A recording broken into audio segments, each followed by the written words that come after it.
Hi guys, Easter's getting close, so we're going to read this book tonight. It's called Happy Easter, Curious George.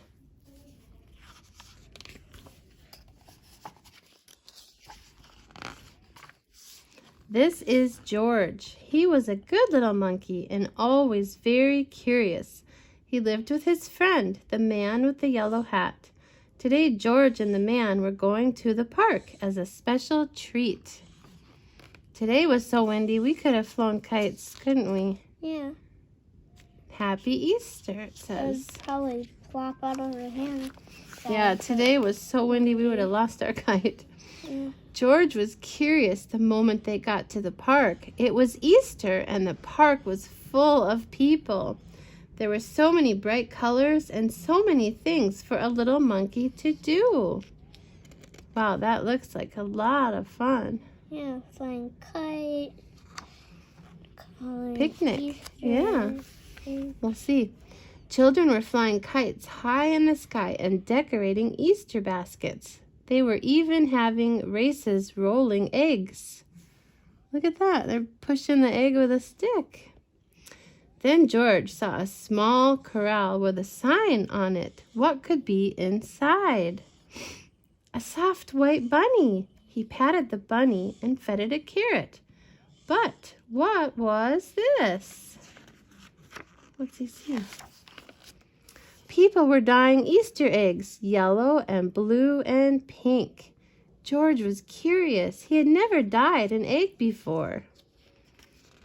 Look at him dipping it. What color did he choose? Orange. George dyed an egg yellow. Then he had an idea. With yellow and red, he made orange. You were right. And with yellow and blue, he made green. Look at it. Shows you if you mix those colors what you get. And with red and blue, he made purple. He dyed eggs as only a monkey can, 4 at a time. Look at that. Yeah. Then he painted the eggs with swirls, with polka dots, and with stars. They looked like brightly colored balls. George could not resist. He even juggled them.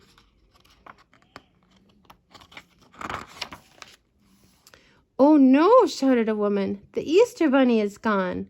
But George didn't notice because just then he saw a man losing one egg, then another egg, and then more eggs. And in an instant, George grabbed a basket and began to help the man find them. He wasn't losing the eggs. What was he doing? He was hiding the Easter eggs so they can find it. Yes. George found all the eggs here and he found eggs there. He had almost collected them all when a boy said, "Hey, that monkey's taking the Easter eggs. Stop, thief." George was so busy that he did not even hear him. Then he saw another egg. A white egg under some bushes, perfect for dyeing. Feel like this. There we go. It wasn't an egg at all. It was a bunny's tail. How surprised George was. He patted the bunny and placed it in his basket on top of the eggs. I like his big basket. Yeah. "Hey, that monkey found the Easter bunny," said a girl.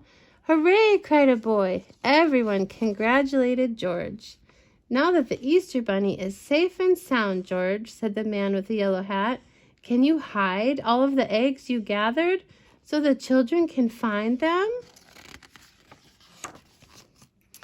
For this job, he was lucky to be a monkey. George hid the eggs in all the places a curious monkey would. It was the best egg hunt ever. Look, he's putting in one. Oh, in his back pocket. He put one in his hat. Oh, he found a bird's nest. He put some in there. Oh, and he gave one to the squirrel. Yeah. After the hunt, George and the man with the yellow hat waved goodbye to their new friends. As George and his friend drove away, The children waved back, calling out, "Happy Easter, George!" Wouldn't that be fun to have an egg hunt with Curious George? Yeah. This one is called the Sleepover. Bye-bye, Mama and Daddy waved to Little Hedgehog. Have fun, they called. Little Hedgehog waved back. He was spending the night with Grammy and Papa. At dinner time, Grammy made pasta, but it didn't taste like Mama's pasta. After dinner, Papa read Little Hedgehog a story, but his voices didn't sound like Daddy's voices. Little Hedgehog felt sad.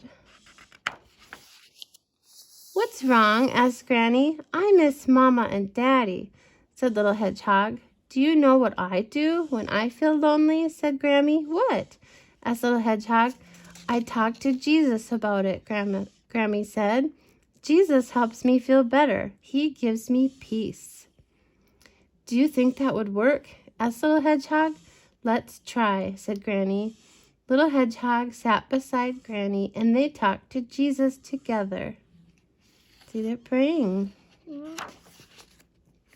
"How would you like to draw a picture for your Mama and Daddy?" asked Grammy. "I could draw a picture of you and me talking to Jesus," Little Hedgehog said. "That would be perfect," Grammy said, hugging Little Hedgehog. "You know what?" Little Hedgehog exclaimed. "I don't feel so lonely anymore." Snuggle time. "Peace I leave you, my peace I give to you. Don't let your heart be troubled or fearful." John 14:27. Prayer.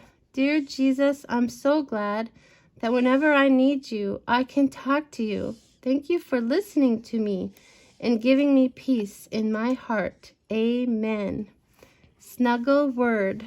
As you cuddle down into bed, think about the Bible word peace. Peace is a feeling of calm and quiet. Jesus says that if we are feeling afraid or lonely, we can tell him. He will give us peace. How are you feeling right now? Tell Jesus that you need his peace. Remember that he cares about you. It looks like markers. The sauce. Oh, yeah, it does. All right. Good night. Good night.